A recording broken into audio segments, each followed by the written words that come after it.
Assalamualaikum warahmatullahi wabarakatuh. Selamat pagi, siang, sore, ataupun malam dimanapun Anda berada. Perkenalkan, nama saya Bima Bramasta dari kelas S1 TT11B dengan NIM 2311101040. Program studi S1 Teknik Telekomunikasi, Fakultas Teknik Telekomunikasi dan Elektro. Saya asalnya dari Jakarta dan saat ini saya menjabat sebagai bendahara di Himpunan Mahasiswa S1 Teknik Telekomunikasi Institut Teknologi Telkom Purwokerto periode 2024-2025. Alasan saya memilih program studi Teknik Telekomunikasi yang pertama karena jenjang karir yang cukup baik ke depannya, kemudian dapat memiliki skill yang spesifik atau kemampuan yang bersifat khusus, dan yang terakhir dapat bekerja di industri teknik telekomunikasi. Sekian perkenalan diri dari saya, selanjutnya memasuki materi yang akan saya sampaikan. Materi yang akan saya bawakan meliputi materi secara menyeluruh dari apa yang telah saya pelajari pada semester 2 ini dengan mata kuliah komunikasi data. Pada bab pertama ada pengantar komunikasi data. Nah, di sini akan dibahas definisi. Komunikasi itu apa, data itu apa. Nah, komunikasi sendiri secara definisi adalah berbicara atau bertukar informasi, sedangkan data sendiri merupakan informasi yang dipertukarkan antar dua atau lebih perangkat. Nah, definisi secara keseluruhan ialah komunikasi data merupakan pertukaran data antar dua perangkat atau lebih melalui media transmisi. Parameter dalam komunikasi data ada 4. Sedikit tujuan, kemudian data tidak boleh diubah, yang ketiga adanya delay, yang keempat adanya jitter. Nah, syarat sistem komunikasi data terbentuk dan terjadi yang pertama adanya data. Nah, data yang dikirim itu harus ada, kemudian adanya pengirim, sama seperti parameter, kemudian adanya penerima. Yang keempat adanya media transmisi. Nah, bisa berupa kabel ataupun wireless. Nah, kabel sendiri seperti UTP, fiber optik, kemudian yang wireless sendiri contohnya seperti satelit ataupun teknologi 3G, 4G maupun 5G. Nah, yang kelima adanya protokol. Nah, protokol sendiri merupakan aturan. Contohnya nih, ada 2 orang melakukan komunikasi wireless. Tentu 2 orang ini wajib memiliki perangkat yang menyanggupi terjadinya komunikasi tanpa kabel atau wireless. Selanjutnya di sini ada beberapa model komunikasi data. Yang pertama ada simplex. Simplex sendiri merupakan komunikasi satu arah. Satu pengirim dan hanya satu penerima, tanpa ada feedback atau respon kembali dari penerima. Kemudian ada half duplex. Ini merupakan komunikasi 2 arah tetapi bergantian. Nah, seperti misal walkie-talkie. Nah, itu tidak bisa dipakai secara bersamaan, tetapi saling bergantian meresponnya gitu. Kemudian ada full duplex. Full duplex sendiri merupakan komunikasi 2 arah, tetapi bisa digunakan secara bersamaan. Contohnya penggunaan handphone. Ketika kita menghubungi seseorang menggunakan handphone, menelpon seseorang misal. Nah, kita bisa saling secara bersamaan berkomunikasi gitu. Saling secara bersamaan merespon dari masing-masing pengguna atau user. Masuki bab 2.1 yaitu ada pengantar pemodelan jaringan ya. Terdapat 2 pendekatan nih. Pertama TCP/IP, kemudian kedua ada OSI. TCP/IP sendiri merupakan Transmission Control Protocol atau Internet Protocol. Kemudian OSI sendiri merupakan Open System Interconnection. Kedua ini dikembangkan oleh lembaga yang sama, yaitu ISO, merupakan International Organization of Standardization. Analogi konsep layering pada bab 2.1 ini yang pertama dapat dianalogikan seperti komunikasi jarak jauh antar Mbak Maria dengan Mbak An. Nah, Diibaratkan pada layer 3 ini itu sebagai penulis. Nah, bisa dibilang pembuat data lah ya. Kemudian pada layer kedua di sini sebagai algoritma pengacak. Nah, hasil hypertext atau pengacakan dikirim ke layer 1. Layer 1 itu sebagai pengirim. Nah, setelah dikirim di layer 1, nah, sang penerima ini menerimanya pada layer 1 juga. Nah, setelah dari layer 1 ini, sang penerima akan melalui proses layer kedua, yaitu decrypt. Nah, mengembalikan ke versi data yang asli setelah diacak tadi di layer 2 pengirim. Kemudian di layer 3 ada pembaca. Di sini sudah sampai data yang dikirim oleh Mbak Maria ke Mbak An. Oke, selanjutnya memasuki pada bab selanjutnya, yaitu bab 2.2 dan 2.3 yang merupakan model OSI, TCP/IP, serta enkapsulasi dan dekapsulasi. Fungsinya mempelajari proses komunikasi antar perangkat dalam jaringan. Nah, di sini ada model referensi OSI dan TCP/IP. Perbedaannya, OSI layer memiliki 7 lapisan atau 7 layer. Dari application layer, presentation, session, transport, network, data link, dan physical. Sedangkan TCP/IP hanya memiliki 4 layer atau lapisan, yaitu application layer, transport layer, internet, dan network access. OSI ini memiliki kerangka kerja yang bebas dan menyeluruh. Dirancang dapat mencakup berbagai metode komunikasi jaringan, sedangkan TCP merupakan jenis protokolnya guna mengatasi berbagai tantangan atau bergantung pada protokol standar. Selanjutnya ada OSI dan protokolnya. Nah, di sini ada OSI layers, ada 7 lapisan, kemudian masing-masingnya memiliki protokol tiap layernya. Nah, di layar aplikasi terdapat beberapa protokol, contohnya HTTP, FTP, DNS, kemudian DHCP. Nah, fungsi dari layar aplikasi ini ialah create data atau membuat data. Selanjutnya ada presentation layer. Terdapat 4 protokol juga. Contohnya SSL, SSH, JPG, MPG, seperti format pada foto atau video ya gitu, kurang lebih. Nah, fungsi dari layar presentation ini merupakan untuk enkripsi data atau kompresi data. Selanjutnya ada layar session. Fungsinya yaitu sebagai penghubung antar komputer dalam satu jaringan. Selanjutnya ada transport. Terdapat 2 protokol seperti TCP dan UDP. Fungsi dari layar transport ini ialah menyediakan kendaraan, ya, diibaratkan menyediakan kendaraan. Kemudian di layar network terdapat 2 protokol juga, yaitu IP dan ICMP.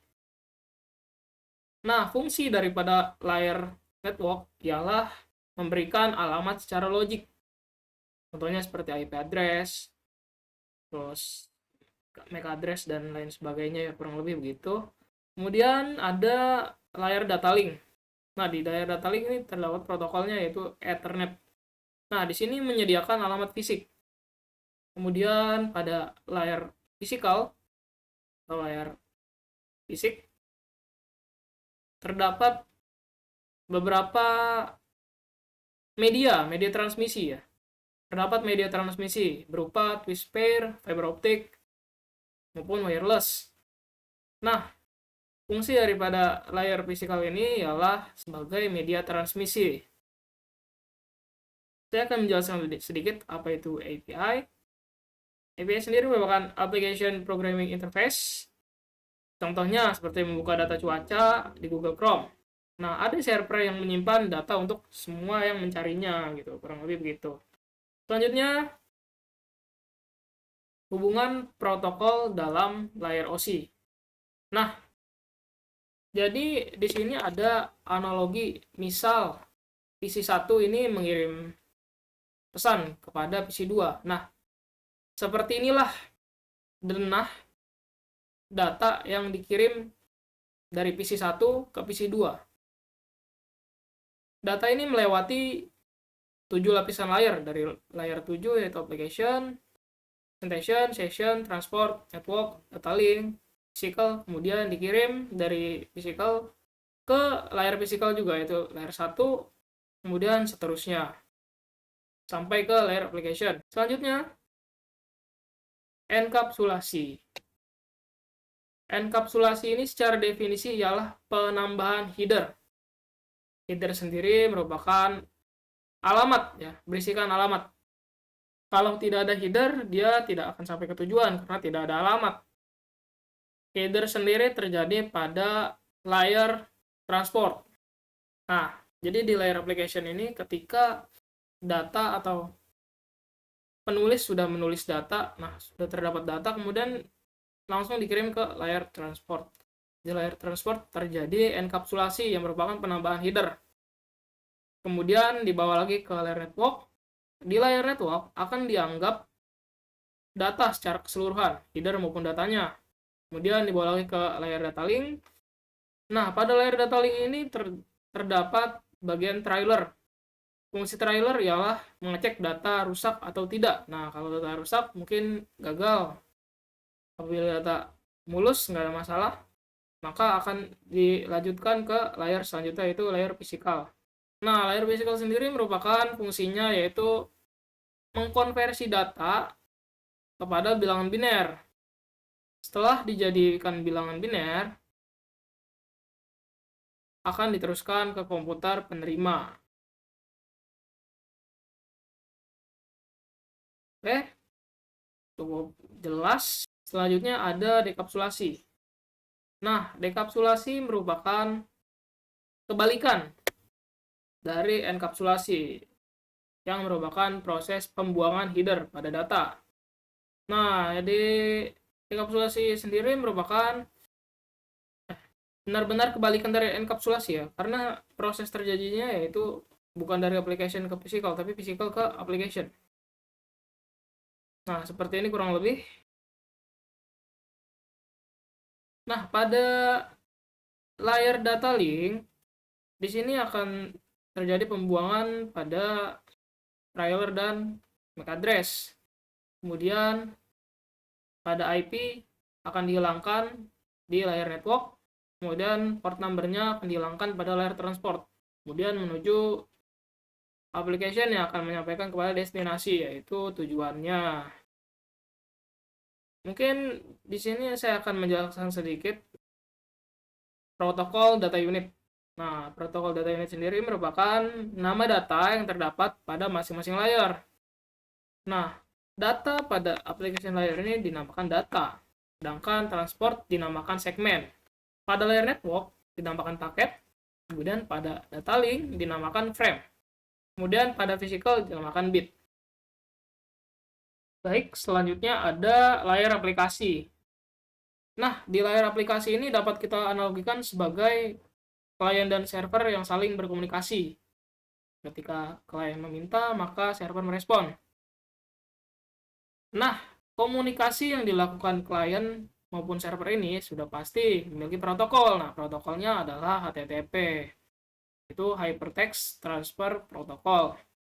Nah, ketika klien meminta, maka server menyimpan webpack. Nah, webpack ini merupakan tools untuk mengotomatisasikan proses penggabungan file-file yang berisikan pemrograman JavaScript, HTML, CSS, dan resource lainnya.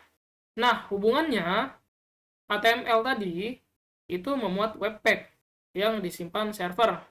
Kemudian hypertext, konsep menghubungkan antar halaman web. Kemudian protokolnya HTTP, simple, kurang lebih seperti itu. Kemudian ada yang namanya tempat penulisan. Nah, jadi ada protokol, ada IP, ada opsional lah.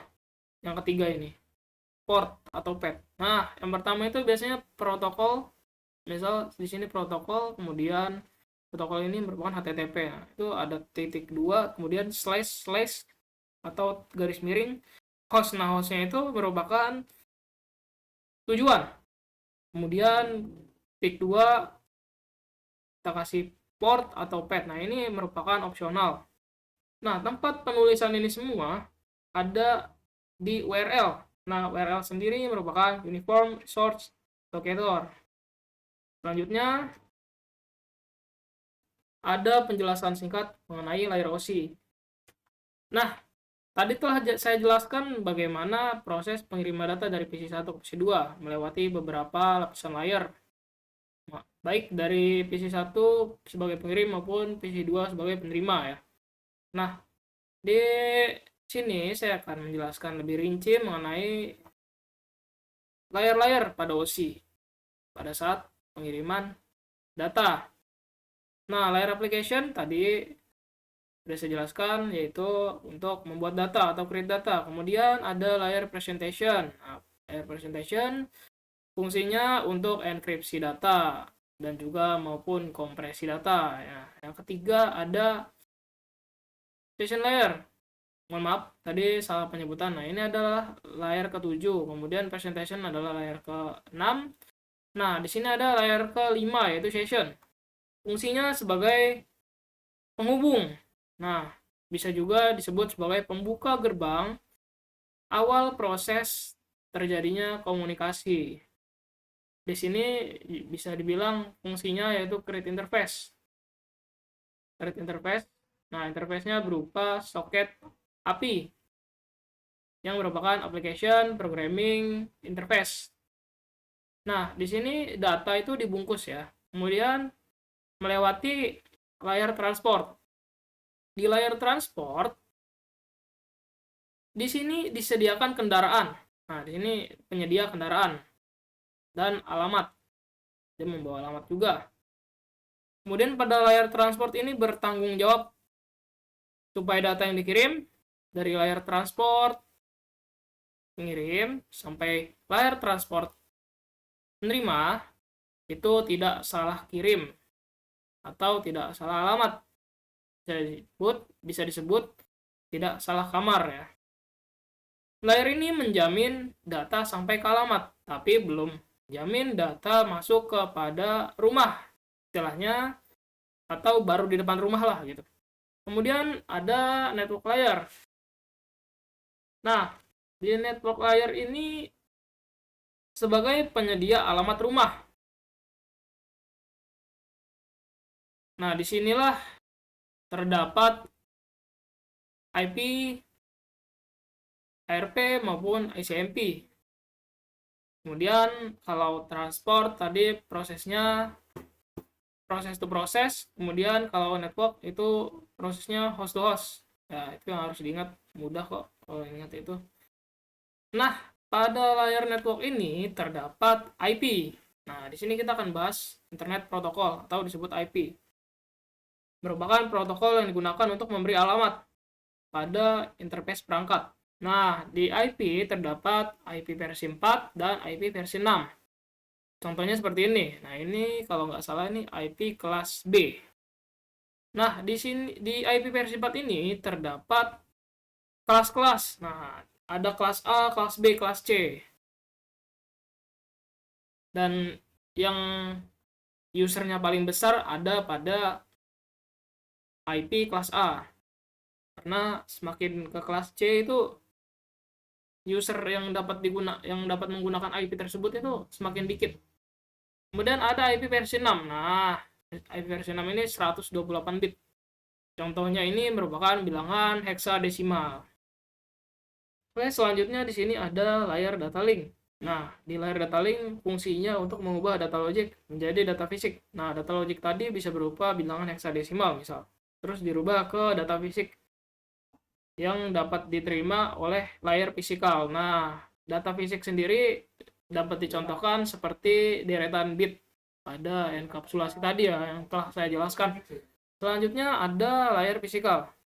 Nah, di layar fisikal ini data fisik diubah ke sinyal. Di sini final daripada data yang akan dikirim dirubah menjadi sinyal pada ujungnya ya. Nah, sinyal ini juga bergantung pada media yang digunakan itu apa gitu.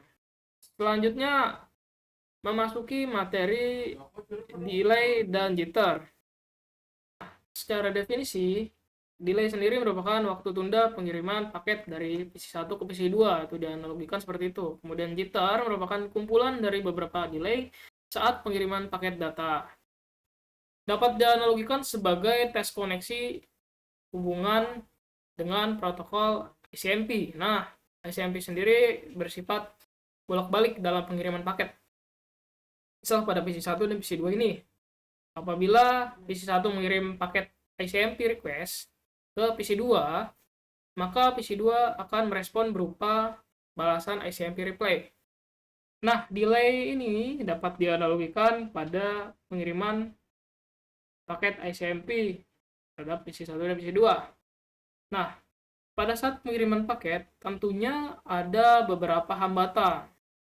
Misal kita melewati jalan raya. Nah, saat pemotor melewati jalan raya, pastinya memiliki beberapa hambatan, seperti melewati lampu merah misalnya. Nah, itu merupakan delay yang dapat diibaratkan sebagai pengiriman paket dari PC1 ke PC2. Hambatan-hambatan ini membuat beberapa waktu tunda pada pengirim paket. Delay biasanya terjadi pada jaringan. Apabila jaringan baik, maka akan meminimalisir terjadinya delay. Baik, sekian atas apa yang saya sampaikan. Kurang lebihnya mohon maaf. Terima kasih. Selanjutnya saya akan memberikan kalimat motivasi. Mimpi bukanlah apa yang kamu lihat dalam tidurmu, tapi mimpi ialah sesuatu yang tidak bisa membuatmu tertidur. Ketika kamu bangun pagi, tentu ada dua pilihan. Tidur untuk melanjutkan mimpi, atau beranjak dari tempat tidurmu untuk berjuang meraih mimpi. Kesuksesan diraih ketika kesempatan datang bertemu dengan kesiapan. Jadi, persiapkanlah dirimu, persiapkanlah diri sendiri. Apabila datang kesempatan, persiapan cukup, insya Allah kesuksesan akan dapat kamu raih. Ketika kamu berhenti untuk berlatih, orang lain akan menjadi lebih baik. Sekian, saya Bima Bramasta, kurang lebihnya mohon maaf. Assalamualaikum warahmatullahi wabarakatuh.